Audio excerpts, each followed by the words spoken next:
Hello friends, आज का ये वीडियो क्लास 8th आईसीएसई के स्टूडेंट्स के लिए हैं। उनके इंग्लिश की एक पोयम है ओड टू ऑटम। ये पोयम जॉन कीट्स ने लिखी है। आज हम ये पोयम को पढ़ेंगे और इसका मीनिंग समझेंगे। ओड का मतलब क्या होता है? ओड का मतलब होता है एक लिरिक्स वाली पोयम जिसमें एक सब्जेक्ट को लेके अपने थॉट्स एक्सप्रेस किए जाते हैं। यहाँ पे वो सब्जेक्ट है ऑटम सीज़न, जिसे फॉल सीज़न भी कहा जाता है या पतझड़ का सीज़न भी कहा जाता है। जॉन कीट्स ने इस पोयम में ऑटम सीज़न की 3 स्टेजेस को बहुत ही सुंदर तरीके से डिस्क्राइब किया है। इसमें उन्होंने खेतों में फसल का तैयार होना, फिर फसल की कटाई होना और फिर ऑटम सीज़न के वो आखिरी दिन को भी डिस्क्राइब किया है जब सर्दियों का सीज़न जस्ट शुरू होने लगता है। तो चलिए अब हम लाइन बाय लाइन पोयम को पढ़ेंगे और उसका मीनिंग समझेंगे।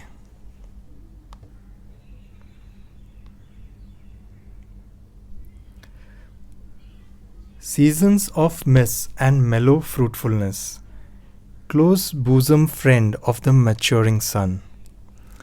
ऑटम सीज़न में मिस्ट होती है, मतलब धुंध होती है, फॉग होता है, एंड मेलो फ्रूटफुलनेस होती है। मेलो का मतलब होता है सॉफ्ट या स्मूथ, एंड फ्रूटफुलनेस का मतलब होता है एक मिठास। Close bosom friend of the maturing sun, मतलब ये ऑटम सीज़न का बहुत ही खास और जिगरी दोस्त है। कौन है? सन। जो सूरज होता है वो ऑटम सीज़न का बहुत ही खास और जिगरी दोस्त है। वो सन, इसकी दिन प्रतिदिन उसकी जो एज है वो बढ़ती जा रही है, तो उसकी गर्मी भी कम हो रही है, क्योंकि अभी समर्स जा चुका है, ऑटम भी चल रहा है, उसके बाद विंटर्स आएगा, तो उसकी जो सन की जो इंटेंसिटी है वो भी कम होती जा रही है, इसलिए उसको एक मैच्योरिंग सन भी बोला गया है।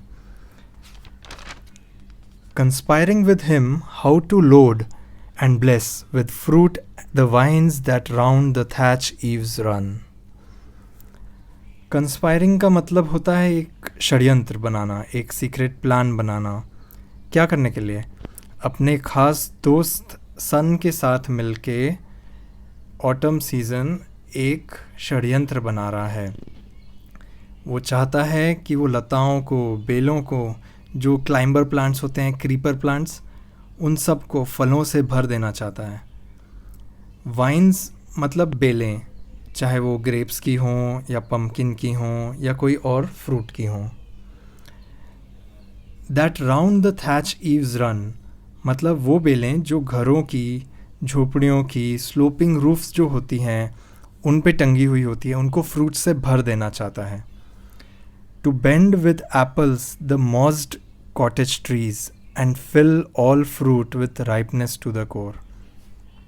इसमें पोएट कह रहा है कि ऑटम और सन मिलके घरों के, कॉटेजेस के आसपास के जो ट्रीज़ होते हैं उन ट्रीज़ पे अब मॉस आ गई है। जो मॉस होते हैं कुछ ग्रीन प्लांट्स होते हैं जिनकी रूट्स नहीं होती हैं, उन सब ट्रीज़ को फ्रूट से भर देना है। जैसे एप्पल ट्रीज़ हों तो एप्पल से भर देना है, चेरीज़ हों और कोई फ्रूट्स हों, उन सबको भीतर तक इतना भी पका देना है कि वो मिठास से भर जाएं।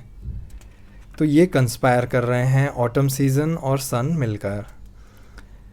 To swell the gourd and plump the hazel shells with a sweet kernel. Gourd का मतलब होता है वो बड़े फ्रूट्स जिनका कवर बहुत हार्ड होता है, जैसे कि पम्पकिन। तो ऐसे गॉड्स को स्वेल करना है, मतलब बड़ा और मोटा कर देना है। And plump the hazel shells, तो हेज़ल नट्स जो होते हैं उनकी भी शेल को, उसकी आउटर कवरिंग को, उसको भी प्लम्प कर देना है, मोटा कर देना है, और उनको विद अ स्वीट कर्नल, उनके बीजों को, उनके कर्नल को मीठा कर देना है। To set budding more and still more, later flowers for the bees until they think warm days will never cease, for summer has overbrimmed their clammy cells। तो अब ऑटम एंड सन मिलके ये भी प्लान बनाते हैं कि they will set the budding more, मतलब जो बड्स होती हैं, फ्लावर्स की जो कलियाँ होती हैं, उनको भी खूब क्रिएट करना है। इतनी कलियाँ उगानी हैं कि खूब सारे फ्लावर्स आएँ, और मधुमक्खियाँ जो होती हैं उन फ्लावर्स से रस निकालें, अपने मधुमक्खी के छत्तों पे जाए, उन छत्तों को भर दें। ओवरब्रिम्ड का मतलब होता है भर देना, फुल कर देना। देयर क्लैमी सेल्स का मतलब होता है छत्तों के चिपचिपे जो सेल्स होते हैं उन्हें क्लैमी सेल्स कहा है, उनको शहद से भर देना। तो इतने फ्लावर्स क्रिएट करने हैं कि मधुमक्खियाँ भी सोचे कि ये वार्म डेज चले ही जा रहे हैं, कभी ख़त्म ना हो, इतना शहद बनाए जा रहे हैं हम। अब हम सेकेंड स्टैंजा पे आते हैं। यहाँ पे पोएट ने ऑटम को एक औरत की तरह दिखाया है, एक लेडी की तरह। इसको पर्सोनिफिकेशन भी कहते हैं। पर्सोनिफिकेशन का क्या मतलब होता है कि आप कोई नॉन ह्यूमन थिंग को ह्यूमन कैरेक्टरिस्टिक्स दे देते हो, जैसा यहाँ पे पोएट ने किया है, ऑटम को एक औरत के रूप में दिखाया है, तो हम इसको पर्सोनिफिकेशन कहते हैं।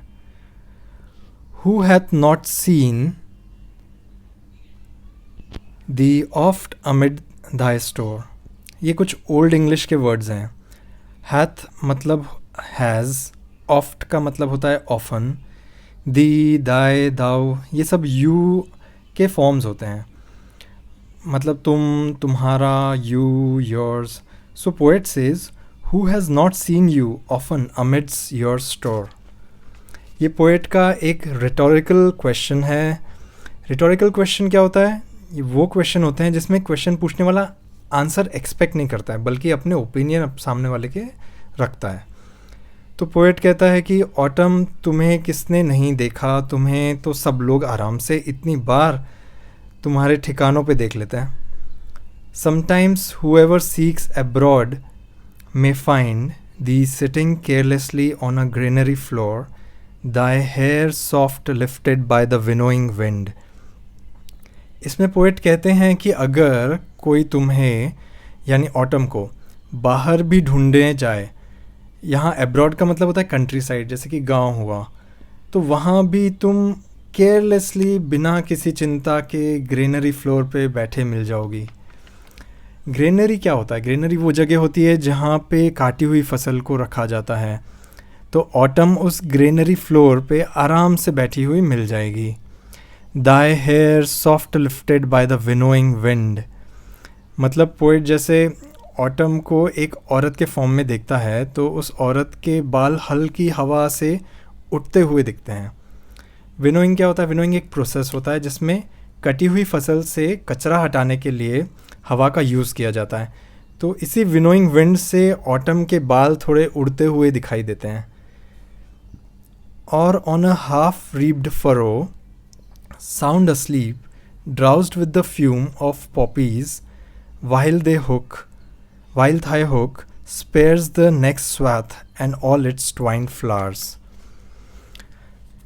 पोएट कहता है कि ऑटम, तुमको हम आधी अधूरी बनी हुई जो पौधों की क्यारियां हैं उनमें भी देख पाते हैं, जहां तुम बहुत गहरी नींद में सो रही होती हो।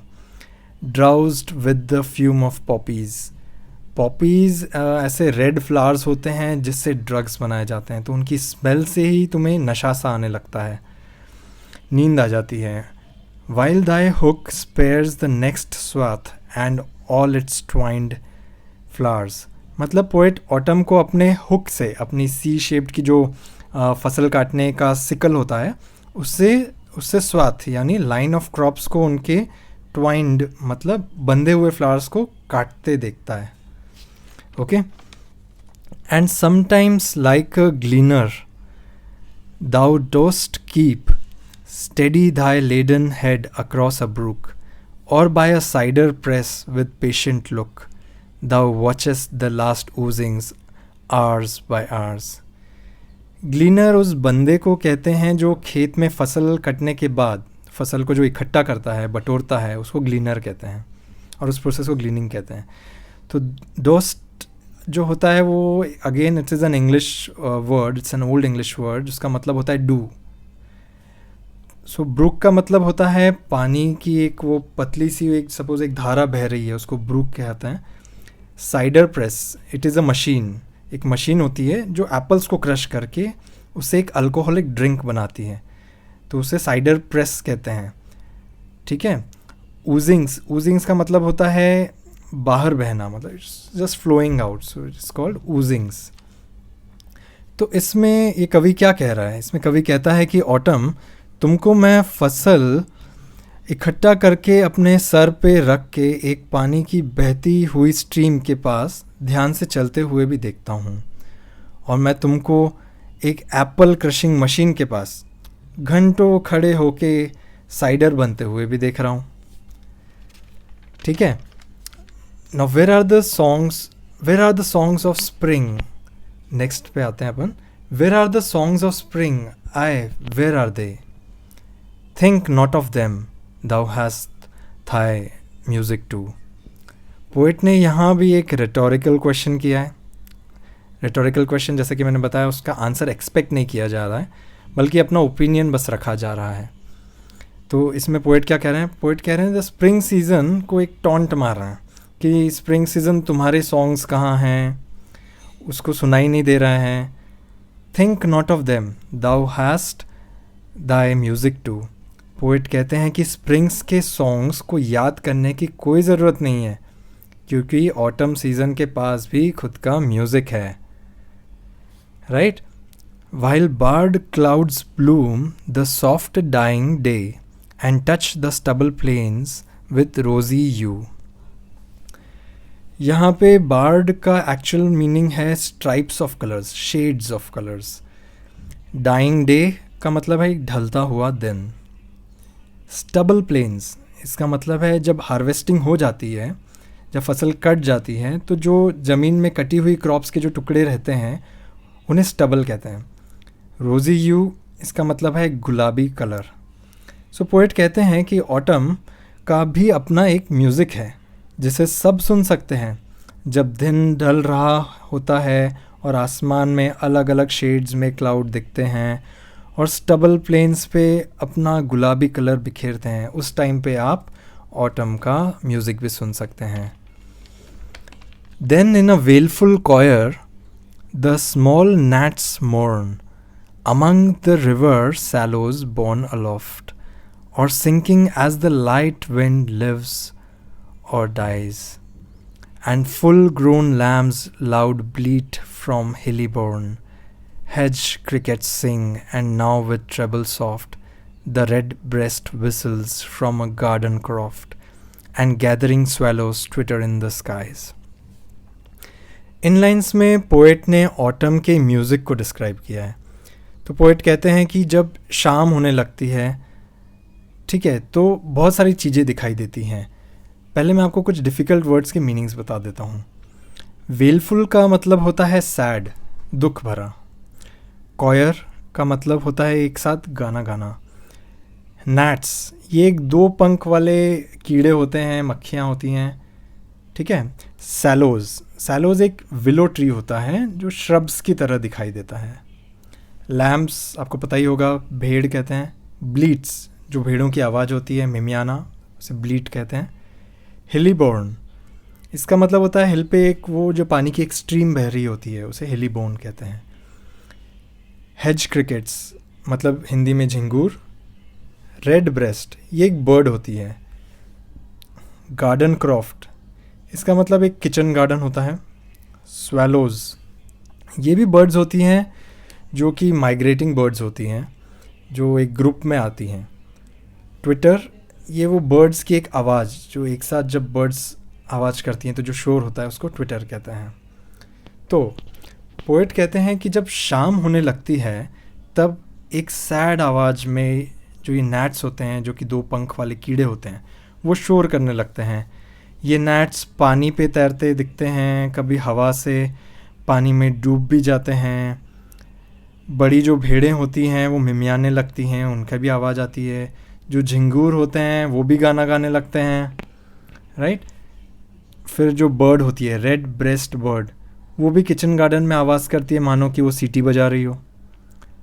और स्वेलोज़, जो कि जो माइग्रेटिंग बर्ड्स होती हैं, जो ग्रुप में आती हैं, वो भी आसमान में भर जाती हैं और अपनी चहचहाहट से पूरे आसमान में भर देती हैं।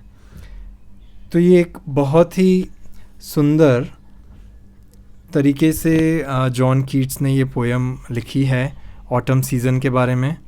आई होप ये आपको अच्छे से समझ में आ गई होगी। आप इस वीडियो को लाइक कीजिएगा, शेयर एंड कमेंट भी कीजिएगा, and please subscribe the channel, क्योंकि मैं इस पे बहुत सारे ऐसे पोएम्स और चैप्टर्स के एक्सप्लेनेशन डालता रहूँगा। Okay, then study hard, study smart, take care. Bye bye.